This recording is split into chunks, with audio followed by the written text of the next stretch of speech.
the World Cup plays on, and the ghosts of greatness past are revived, because if you succeed on this grandest of all sports stages, no, not just succeed, but shine, you are immortal.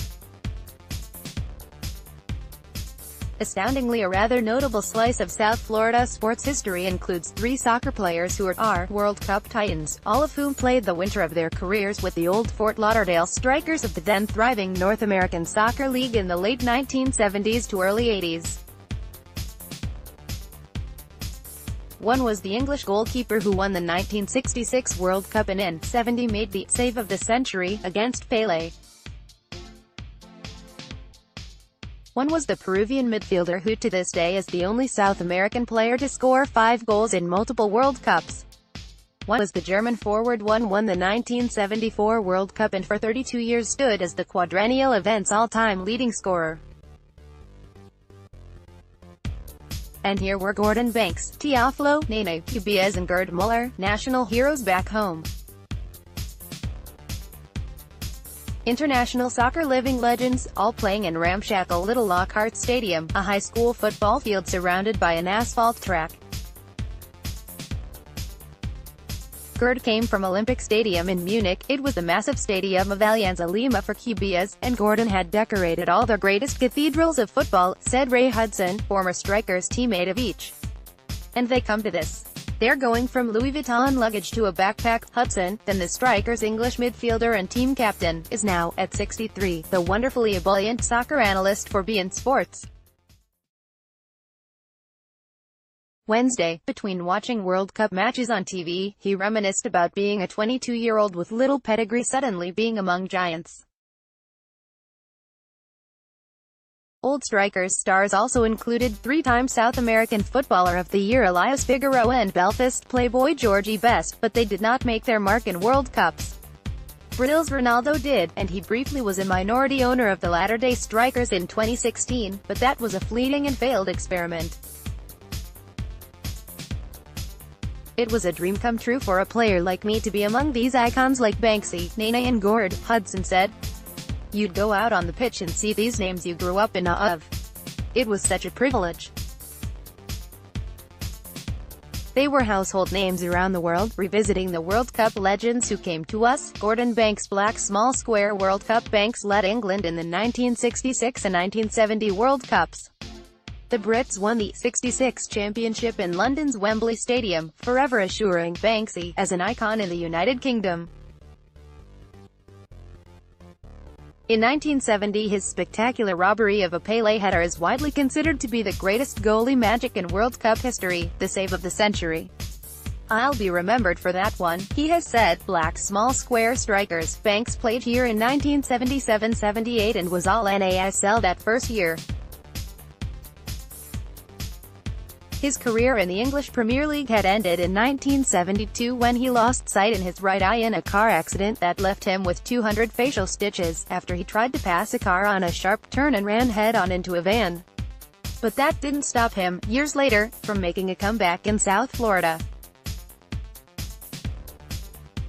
I got tempted to play out in America with the sight of one eye, he said recently. And I was voted the best goalkeeper. Black small square today. Banks is now 80 and living in England, but not without intermittent strife. In 2001 he sold his World Cup winners' medal at auction for £125,000. In late 2015 it was announced he was receiving treatment for cancer of the kidney. A god of the game, Hudson calls him. Teofilo, Nene, Cubillas' black small square World Cup. The attacking midfielder led Peru in the 1970, 1978 and 1982 World Cups and scored 10 goals in 13 matches, still tied for 8th most all-time. He is considered the greatest player in Peru history. From that continent only Brazilian greats Ronaldo, 15, and Pelé, 12, have more World Cup goals. Pelé once anointed Cubillas his successor. World Cups define the globe's most popular sport and the players who own the stage.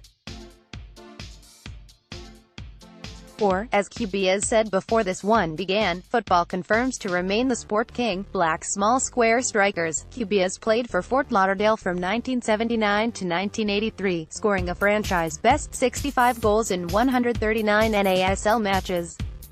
He had come here the closest to his prime of any of the three, just 1 year after scoring 5 goals in the '78 World Cup.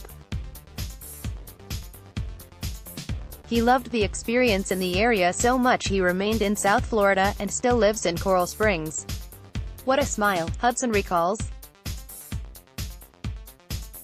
It was like opening a Steinway piano. Black small square today. Cubillas, now 69, is in Russia with the Peruvian team, working as a Telemundo television analyst on Peru's matches. Peru lost its opening Group C match to Denmark and faces elimination Thursday if it loses to group favorite France. Peru's third group game is next Tuesday versus Australia. This is the country's first time qualifying for the World Cup since 1982, the last year Cubillas led them there. "This for me is a graduation," he said.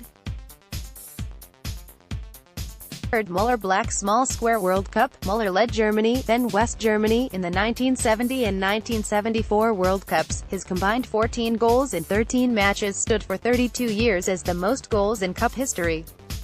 He still is no. 3 Germany won the '74 championship 2-1 in Munich, on Muller's winning goal, cementing the centre-forward's status as a national hero.